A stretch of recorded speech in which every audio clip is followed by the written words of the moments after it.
नमस्कार। मैं doctor Poonam Bajaj, assistant professor, department of sociology, Chaudhary Balluram Godara government girls college, Shri Ganganagar से आयुक्तालय द्वारा शुरू किए गए ज्ञान सुधा चैनल, जो कि प्रतियोगी परीक्षाओं के लिए एक पहल के रूप में हमारे सामने है, आपका स्वागत करती हूँ। सोशियोलॉजी या समाजशास्त्र विषय में सर्वप्रथम हम आज प्रतियोगी परीक्षाओं को ध्यान में रखते हुए उसके प्रारंभिक स्वरूप को जानने का प्रयास करेंगे। उसकी चर्चा यहाँ पर करेंगे कि समाजशास्त्र का अर्थ क्या है और विभिन्न विचारकों ने इन्हें किस तरह से परिभाषित किया है। क्योंकि विद्यार्थियों, हम कई बार जब प्रश्न देखते हैं परीक्षाओं में तो परिभाषाओं के अंदर उलझकर रह जाते हैं। हमें समझ नहीं आता कि ये परिभाषा किस विचारक द्वारा दी हुई होती है, क्योंकि उन्हें हम रटने की कोशिश करते हैं। अगर आप यहाँ पर उसे समझने का प्रयास करेंगे तब आप बहुत आसानी से सही उत्तर तक पहुँच पाएंगे। तो हम शुरुआत करते हैं समाजशास्त्र के अर्थ से। समाजशास्त्र जो शब्द है वह सामाजिक समस्याओं के अध्ययन करने के लिए एक वैज्ञानिक तरीका हमें प्रदान करता है। बहुत सालों या हजारों सालों से समाज की समस्याओं पर विचार व्यक्त किए जाते रहे हैं, और जब हम देखते हैं कि यह विषय कब हमारे सामने आया तो बहुत ज़्यादा प्राचीन या पुराना विषय यह नहीं है। हालांकि जब हम इसकी विषय वस्तु देखते हैं तो समाज, धर्म, संस्कृति, ये हमें सभी चीज़ें जो हैं वो बहुत प्राचीन, जैसे कौटिल्य का अर्थशास्त्र में भी देखने को मिलती हैं, लेकिन उसके स्वरूप जो थे वो कुछ भिन्न थे। जब हम इसके शाब्दिक अर्थ की तरफ जाते हैं तो हम देखते हैं कि यह दो शब्दों से मिलकर बना है, सोशियस और लोगस। सोशियस जो है वो लैटिन भाषा का शब्द है, लोगस ग्रीक भाषा का शब्द है। सोशियस का अर्थ है सोसाइटी और लोगस का अर्थ, जैसा आप जानते हैं, स्टडी, टू स्टडी, अध्ययन करना। यानी कि समाज का अध्ययन करने वाला जो विज्ञान है वह समाजशास्त्र कहलाता है। तो सीधा सा प्रश्न बनता है कि ऐसा कौन सा विज्ञान है जो समाज के अध्ययन को वैज्ञानिक दृष्टि से करता है। तो यहाँ पर हमारे पास जो उत्तर है वो है समाजशास्त्र। तो फादर ऑफ सोशियोलॉजी जो अगस्ट कॉम्ट थे, उन्होंने इस विषय की कल्पना फ्रांस की औद्योगिक क्रांति के कारण से जो समस्याएं उत्पन्न हो रही थी उनके अध्ययन के लिए की थी कि इन सामाजिक समस्याओं को किस तरह से देखा जाए, इनका अध्ययन किस तरह से किया जाए कि हमें एक सही दृष्टि जो है वो समाज को समझने के लिए प्राप्त हो सके। कॉम्ट ने दो भागों में इसको बांटा। पहले उन्होंने जब इस विषय की कल्पना की तो सोशल फिजिक्स इसका नाम जो है वो रखा गया, सुझाया गया। बाद में उन्होंने समाजशास्त्र, सोशियोलॉजी जो है वो इसको नाम दिया, और दो भागों में बांटकर वो ये कहते हैं कि सोशल स्टैटिक और सोशल डायनेमिक्स, दो भागों में हम इसको देखते हैं। स्टैटिक मतलब सामाजिक स्थिरता, जिसमें कि संस्थात्मक जटिलताओं को रखा, और डायनेमिक्स जिसमें सामाजिक गतिशीलता जो है, जिसकी इन्होंने बात की, परिवर्तन और विकास की चर्चा जो है वो कॉम्ट करते हैं। और वो ये कहते हैं कि ऐसा विज्ञान जो कि सामाजिक स्थिरता और सामाजिक गतिशीलता का संपूर्णता में अध्ययन करता है, हम उसे समाजशास्त्र कहते हैं। तो इस प्रकार से जब यह विषय हमारे सामने आया तो हमने यह जाना कि बाद के समय में इसमें परिवर्तन या विकास जो है वो हमें दिखाई दिए, और विस्तार जो है इसका बहुत ज़्यादा हुआ। विषय क्षेत्र में भी इसके परिवर्तन हुआ। हम ये जानते हैं विद्यार्थियों कि किसी भी विषय को पढ़ने का, समझने का एक दृष्टिकोण होता है। इसी तरह समाज को समझने का एक पर्सपेक्टिव है, एक परिप्रेक्ष्य है, एक नज़रिया है, एक दृष्टिकोण है। और जिस विधि से हम इसका अध्ययन करते हैं उसको हम साइंटिफिक मेथड के नाम से जानते हैं। जब हम कहते हैं कि यह एक विज्ञान है, ऐसा विषय है, तो हमें ये समझ लेना चाहिए कि विज्ञान जो है वो किसी भी विषय का क्रमबद्ध और व्यवस्थित अध्ययन है। यानी हम उस विषय को एक क्रमबद्धता से और बहुत सिस्टमेटिक तरीके से जब पढ़ते हैं तो वो विज्ञान की श्रेणी में हम उसको रख देते हैं। बहुत सारे सामाजिक विचारक जो हैं वो हमारे सामने हैं जिनको हमने पढ़ा है, लेकिन यदि हम शुरुआत करें तो हम हर्बर्ट स्पेंसर जो हैं उनसे शुरुआत करते हैं आपको समझाने के लिए, जिन्होंने समाज और सावयव, सोसाइटी और ऑर्गेनिज्म की तुलना करके हमें बहुत आसान तरीके से इसको समझाने का प्रयास जो है वो किया है। स्पेंसर जो है ऐसे विषय के रूप में इसको समझाते हैं जिसमें वे परिवार, राजनीति, धर्म, सामाजिक नियंत्रण, उद्योग और सभी चीज़ों को इसके अंदर रखते हैं। वो कहते हैं कि समाजशास्त्र ऐसा विषय है।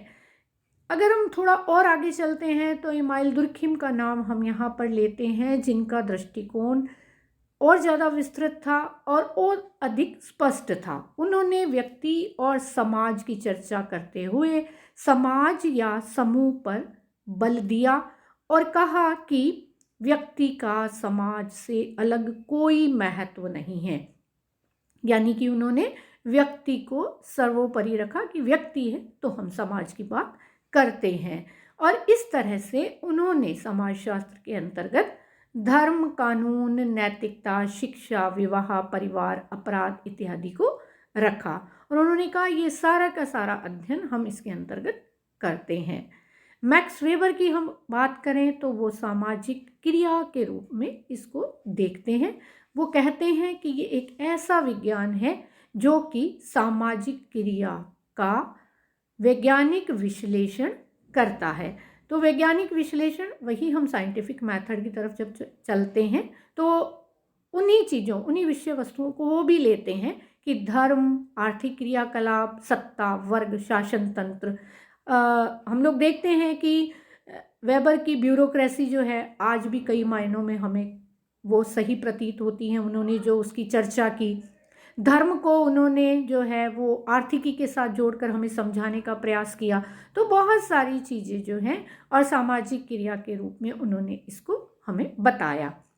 इसके बाद हम चलते हैं गिन्सबर्ग की तरफ, जो कि समाजशास्त्र को मानवीय अंतःक्रियाओं और अंतः संबंधों के रूप में देखते हैं कि ये एक ऐसा विज्ञान है जो मानवीय अंतःक्रियाओं और मनुष्य के आपसी संबंधों का अध्ययन करता है।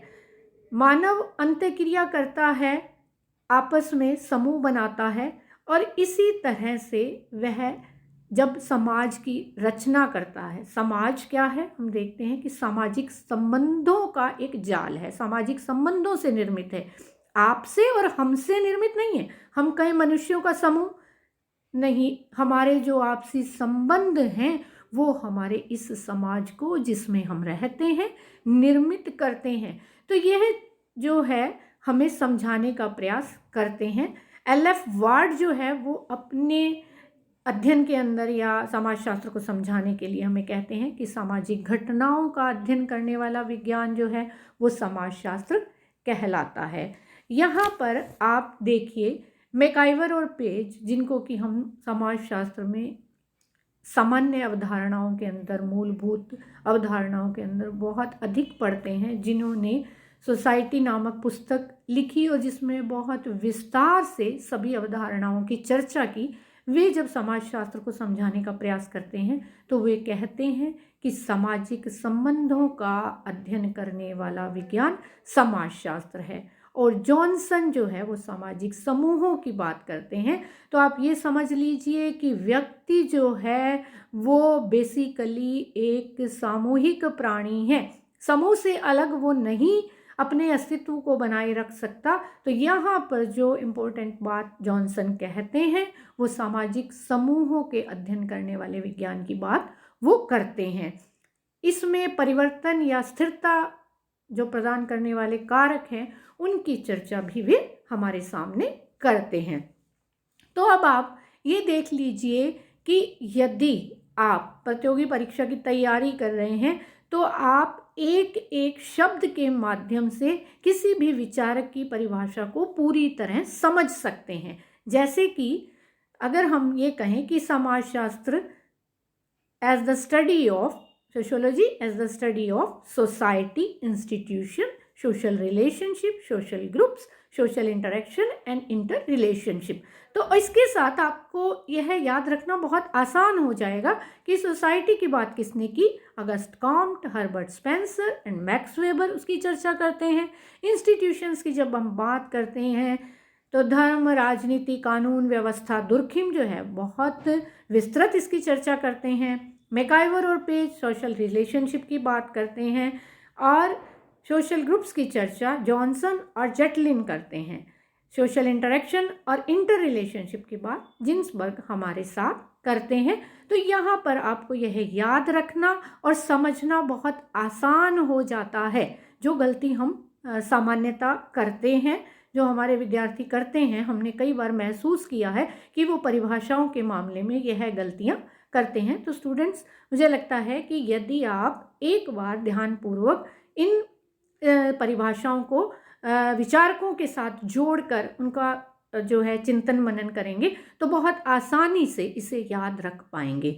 हम थोड़ा और आगे चलते हैं जहां एलेक्स इंकल्स की चर्चा हम करते हैं। उनकी बहुत महत्वपूर्ण कृति व्हाट इज सोशियोलॉजी, जिसमें वो बहुत विस्तृत तरीके से इसके विषय क्षेत्र को 3 मार्गों से 3 भागों में बांटकर हमारे सामने रखते हैं। एलेक्स इंकल्स ने अपनी कृति में हमें बहुत अच्छी तरह से इसको समझाने का जो है वो प्रयास किया है और वे ये कहते हैं कि हम कई बार जितनी भी परिभाषाएं अभी तक हमने देखी हैं हम नहीं समझ पाते हैं समाजशास्त्र को, इसका विषय क्षेत्र क्या है। तो अगर हम इन 3 मार्गों को समझ लें तो या इन 3 भागों को समझ लें तो बहुत आसानी से समाजशास्त्र के विषय क्षेत्र को भी हम समझ लेते हैं। इसलिए इसकी चर्चा करना बहुत ज़रूरी है। सबसे पहले वो ऐतिहासिक मार्ग की चर्चा करते हैं, हिस्टोरिकल पाथ की चर्चा करते हैं, जो कि प्रारंभिक कृतियों के माध्यम से समाजशास्त्र को जानने का तरीका है। यानी कि जो प्रारंभिक समाजशास्त्री थे, विचारक थे, उनकी रचनाओं, उन लेखकों ने किन किन तथ्यों का अध्ययन जो है वो किया है और हमारे सामने रखा है। इनके विचार जो हैं वो समाजशास्त्र में उपयोगी सिद्ध हुए हैं, जिनमें हम August Comte, Herbert Spencer, email दुर्खाइम, max weber इत्यादि को रखते हैं।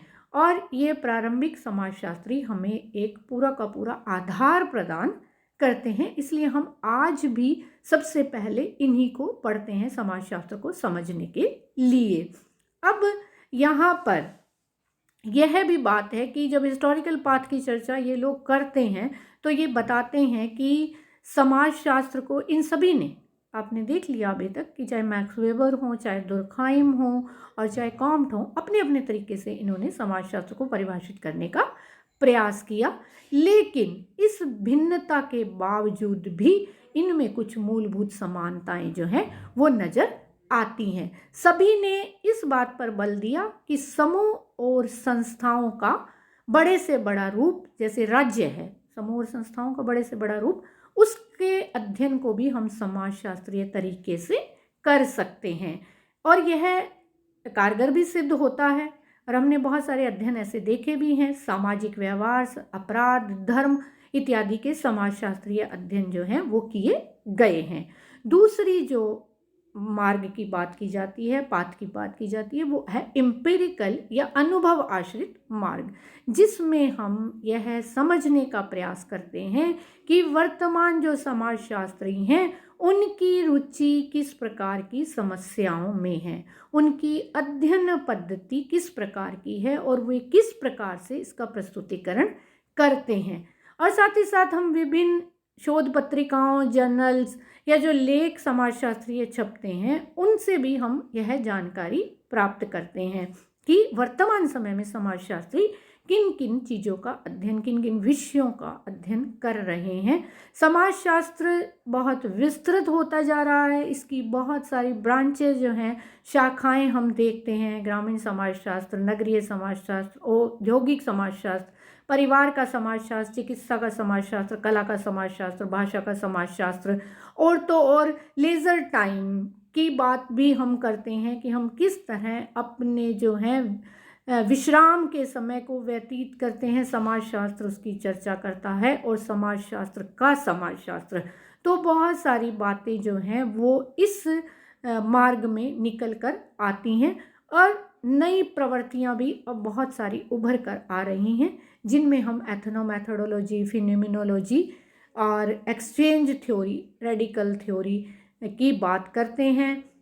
अब हम जिस समाज की बात करते हैं, हम उत्तर आधुनिकता, उत्तर सत्य समाज की बात करने लगे हैं, उससे भी ज़्यादा निगरानी मूलक समाज की बात करने लगे हैं।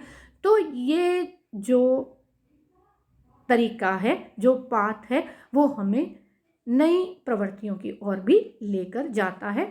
और एक समाजशास्त्र के विद्यार्थी होने के नाते आवश्यक है कि हमें पता रहे कि समाज किस दिशा में आगे बढ़ रहा है और कौन कौन से नए ट्रेंड्स जो हैं वो आ रहे हैं।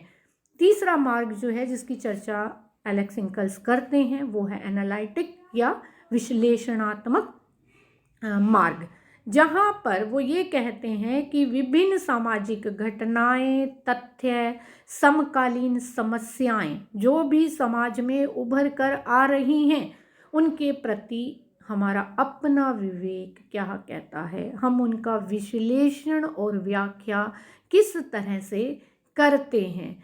तो विद्यार्थियों, जब हम इस देखते हैं इस पाठ को, और हम इसमें अपनी व्याख्या और विश्लेषण का तरीका प्रस्तुत करते हैं, तो हम यहाँ समाजशास्त्र के दूसरे परिप्रेक्ष्य की तरफ बढ़ते चले जाते हैं, जिसको हम मानवतावादी परिप्रेक्ष्य कहते हैं, जिसमें कि उन लोगों के अध्ययन की तरफ हम जोर देने लगते हैं जो समाज की मुख्य धारा में नहीं हैं, वंचित हैं, शोषित हैं, जिनको अभी तक एक उचित स्थान की तलाश है समाज में। इस प्रकार से जब भी हम चर्चा करते हैं, विश्लेषण या व्याख्या करते हैं, तो समाजशास्त्र अध्ययन की एक विशेष पद्धति को अपनाता है, इसलिए इसे जो है वो विज्ञान माना गया है।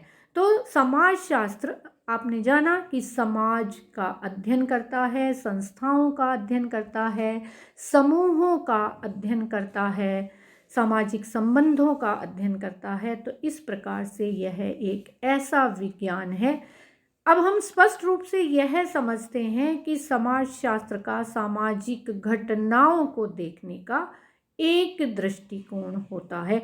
अभी जब हमने शुरुआत की तो यह बात मैंने आपसे साझा की कि प्रत्येक विज्ञान का अपना एक दृष्टिकोण, नज़रिया होता है, जिस तरीके से वह समाज की घटनाओं को देखता है। अगर हम अर्थशास्त्र के विद्यार्थी हैं तो हमारा पूरा जोर आर्थिक तंत्र पर रहता है, राजनीति शास्त्र के विद्यार्थी हैं तो हम उस माध्यम से समाज को समझने का प्रयास करते हैं जो सत्ता और शासन की बात करता है। लेकिन जब हम समाजशास्त्र के विद्यार्थी होने के नाते सामाजिक घटनाओं को देखते हैं तो दो पक्षों की तरफ हमारा ध्यान जाता है। पहला, सामाजिक संबंधों की तरफ, जिसमें कि सहयोग और संघर्ष दोनों शामिल हैं, क्योंकि सहयोग और संघर्ष के बिना समाज का विकास नहीं हो सकता। किसी एक स्थिति से अगर हम कहें कि समाज में सिर्फ सहयोग ही सहयोग है, समाज में एक बहुत अच्छी व्यवस्था है, तो कहीं ना कहीं जाकर उसका विकास जो है वो रुक जाएगा। इसलिए हमें यह भी देखना है कि समाज में संघर्ष भी शामिल है, और समाज में संघर्ष शामिल है हम ये इसलिए भी मानते हैं क्योंकि व्यक्ति व्यक्ति से भिन्न है, प्रत्येक व्यक्ति का व्यवहार भिन्न है। एक ही स्थिति में दो व्यक्तियों के मत व्यक्त करने का तरीका भी भिन्न है, तो इसलिए हम सामाजिक संबंधों से उत्पन्न प्रभावों का अध्ययन करते हैं। ये पहला पक्ष है। दूसरा पक्ष जो है उसमें हम यह देखते हैं कि कोई भी सामाजिक घटना हमारे सामाजिक संबंधों, सामाजिक संस्थाओं, मूल्यों आदि को कैसे प्रभावित करती है। सामाजिक संबंधों के ऊपर हम समाजशास्त्र की चर्चा करते हैं, आधार मानते हैं इसको कि उसके बिना समाजशास्त्र की कल्पना नहीं की जा सकती। और सामाजिक संस्थाओं से इस समाज के निर्माण की हम बात करते हैं। विभिन्न संस्थाएं, चाहे वो धार्मिक हों, आर्थिक हों, राजनीतिक हों, सांस्कृतिक हों, कोई भी, वो सभी की सभी उनमें घटने वाली घटनाएं हमारे अध्ययन के विषय हो सकती हैं। और सामाजिक मूल्य जिनकी चर्चा राधाकमल मुखर्जी ने, भारतीय समाजशास्त्रियों ने के नाते बहुत विस्तार से हमारे सामने रखी, और उनके इस कार्य के कारण से उनको विश्व प्रसिद्धि मिली। उन्होंने जो हमें थ्योरी ऑफ सोशल वैल्यू प्रस्तुत की, उसमें उन्होंने बहुत विस्तार से सामाजिक मूल्यों की चर्चा करते हुए सामाजिक मूल्यों के महत्व को रेखांकित किया। तो व्यवस्था को बनाए रखने में संस्थाओं का, संबंधों का पूरा योगदान होता है, और कोई भी घटना इन सब को कैसे प्रभावित करती है, यह सब जानना जो है वह भी समाजशास्त्र के अंतर्गत आता है। तो यह दो दृष्टिकोण जो हैं वो हमारे सामने आते हैं। अब हम इनका जो अध्ययन करते हैं वो वैज्ञानिक तरीके से करते हैं।